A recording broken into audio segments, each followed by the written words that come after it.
ओम श्री गणेशाय नमः। प्रिय भक्तों, जैसा कि नाम से ही ज्ञात होता है, ऋषि पंचमी मुख्यतः सप्त ऋषियों को समर्पित मानी जाती है। इस दिन को मुख्य रूप से महिलाओं के लिए बहुत ही महत्वपूर्ण माना जाता है। ऐसा माना जाता है कि इस दिन व्रत करने से साधक को जाने अनजाने में हुए पापों से मुक्ति मिलती है। तो चलिए जानते हैं इस व्रत का महत्व और पूजा विधि। हर साल भाद्रपद माह की शुक्ल पंचमी तिथि पर ऋषि पंचमी मनाई जाती है। तिथि के अनुसार ऋषि पंचमी गणेश चतुर्थी के एक दिन बाद आती है। तो आइए जानते हैं कि इस साल ऋषि पंचमी कब मनाई जाएगी और आप किस तरह इस दिन व्रत कर सकते हैं। भाद्रपद माह की पंचमी तिथि का प्रारंभ 7 सितंबर 2024 को शाम 5:37 पर होगा। वही इस तिथि का समापन 8 सितंबर को शाम 7:58 पर होने जा रहा है। ऐसे में उदय तिथि के अनुसार ऋषि पंचमी का व्रत 8 सितंबर को किया जाएगा। इस दौरान पूजा का शुभ मुहूर्त कुछ इस प्रकार रहेगा। सुबह 11:03 से लेकर दोपहर 1:34 तक। इस व्रत को मुख्य रूप से महिलाओं द्वारा रखा जाता है। मुख्य रूप से यह व्रत महिलाओं को मासिक धर्म के दौरान लगने वाले रजस वाला दोष से बचाता है।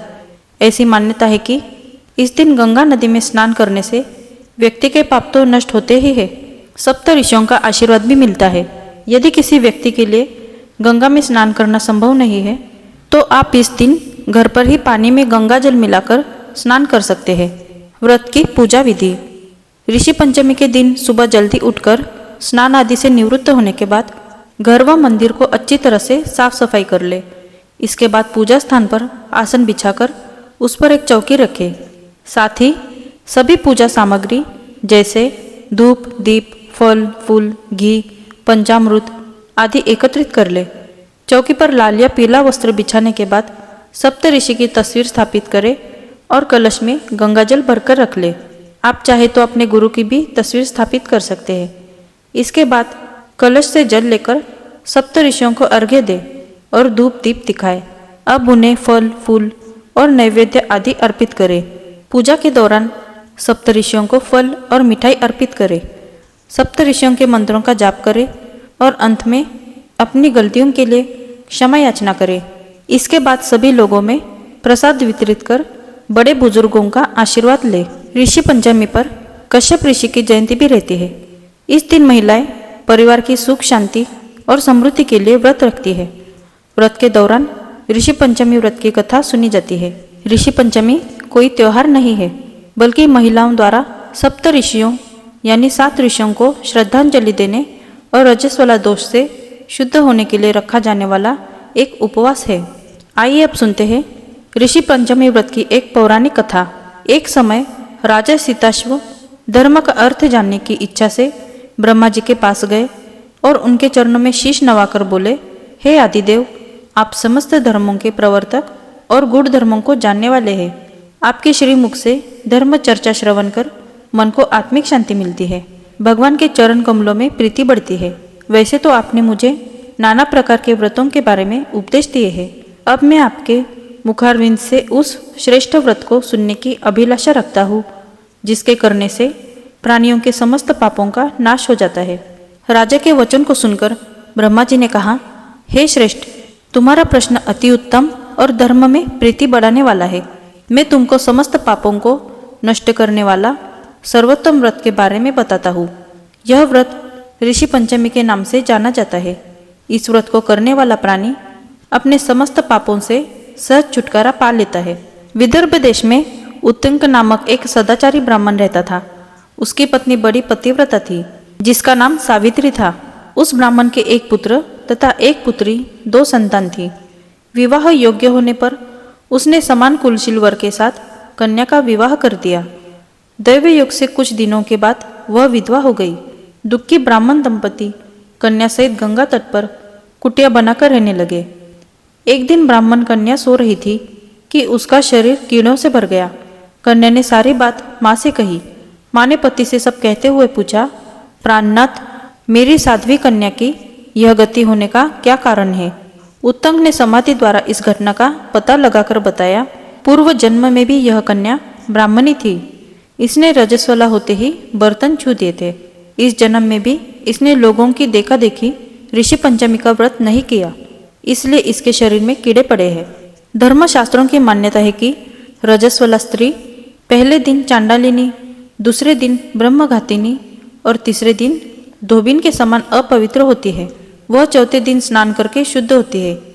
यदि यह शुद्ध मन से अभी ऋषि पंचमी का व्रत करे तो इसके सारे दुख दूर हो जाएंगे और अगले जन्म में अटल सौभाग्य प्राप्त करेगी। पिता की आज्ञा से पुत्री ने विधि पूर्वक ऋषि पंचमी का व्रत एवं पूजन किया। व्रत के प्रभाव से वह सारे दुखों से मुक्त हो गई। अगले जन्म में उसे अटल सौभाग्य सहित अक्षय सुखों का भोग मिला। आइए अब जानते हैं ऋषि पंचमी की दूसरी व्रत कथा। सतयुग में विदर्भ नम्री के शेनजित नामक राजा हुए थे। वह ऋषियों के समान थे। उन्हीं के राज में एक कृषक सुमित्र था। उसकी पत्नी जयश्री अत्यंत पतिव्रता थी।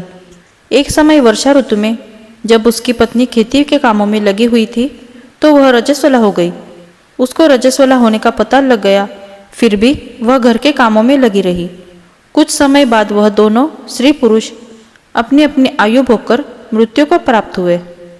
जयश्री तो कुतिया बनी और सौमित्र को रजस्वला स्त्री के संपर्क में आने के कारण बैल की योनि मिली, क्योंकि ऋतुदोष के अतिरिक्त इन दोनों का कोई अपराध नहीं था। इसी कारण इन दोनों को अपने पूर्व जन्म का समस्त विवरण याद रहा। वे दोनों कुतिया और बैल के रूप में उसी नगर में अपने बेटे सुचित्र के यहाँ रहने लगे। धर्मात्मा सुचित्र अपने अतिथियों का पूर्ण सत्कार करता था। अपने पिता के श्राद्ध के दिन उसने अपने घर ब्राह्मणों को भोजन के लिए नाना प्रकार के भोजन बनवाए। जब उसकी स्त्री किसी काम के लिए रसोई से बाहर गई हुई थी तो एक सर्प ने रसोई की खीर के बर्तन में विष वमन कर दिया। कुतिया के रूप में सुचित्र की माँ कुछ दूर से सब देख रही थी। पुत्र की बहू के आने पर उसने पुत्र को ब्रह्म हत्या के पाप से बचाने के लिए उस बर्तन में मुंह डाल दिया। सुचित्र की पत्नी चंद्रवती से कुतिया का यह कृत्य देखा न गया और उसने चूल्हे में से जलती लकड़ी निकालकर कुतिया को मारी। बेचारी कुतिया मार खाकर इधर उधर भागने लगी।